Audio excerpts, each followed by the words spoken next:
Boris Johnson stunned his aides and LBC host Nick Ferrari when he failed to answer a question on BBC presenter Naga Munchetty's controversy after she called US President Donald Trump a racist. The Prime Minister was asked his thoughts on whether Ms. Munchetty breached editorial guidelines at the BBC. Mr. Johnson apologized because he didn't know who she was despite his team knowing, as host Nick Ferrari asked them to raise their hands if they did know her. In a report from the BBC's Executive Complaints Unit, ECU, published last week, it was stated the breakfast host had breached editorial guidelines by responding to the tweets posted by President Trump after he told 4 congresswomen of color to go home. Speaking on LBC, Mr. Johnson said, "I'm so sorry, I just don't. I've never heard of Naga Munchetty. Has anyone heard of Naga Munchetty?" Nick said, "You've never heard of Naga Munchetty? The row over racism." Mr. Johnson said, "I'm so sorry, I should know.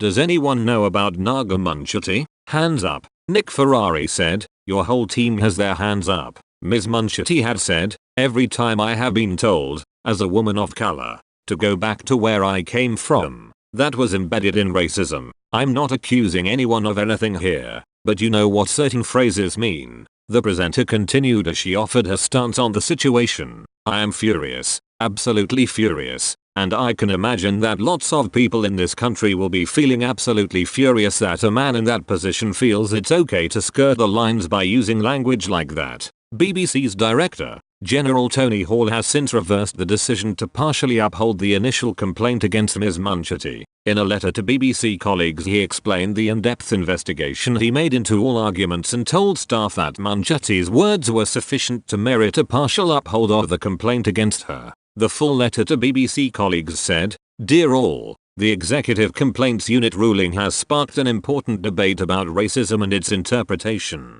Racism is racism and the BBC is not impartial on the topic. There was never a finding against Naga for what she said about the president's tweet. Many of you asked that I personally review the decision of the ECU. I have done so. I have looked carefully at all the arguments that have been made and assessed all of the materials. I have also examined the complaint itself. It was only ever in a limited way that there was found to be a breach of our guidelines. These are often finely balanced and difficult judgments. But, in this instance, I don't think Naga's words were sufficient to merit a partial uphold of the complaint around the comments she made. There was never any sanction against Naga and I hope this step makes that absolutely clear."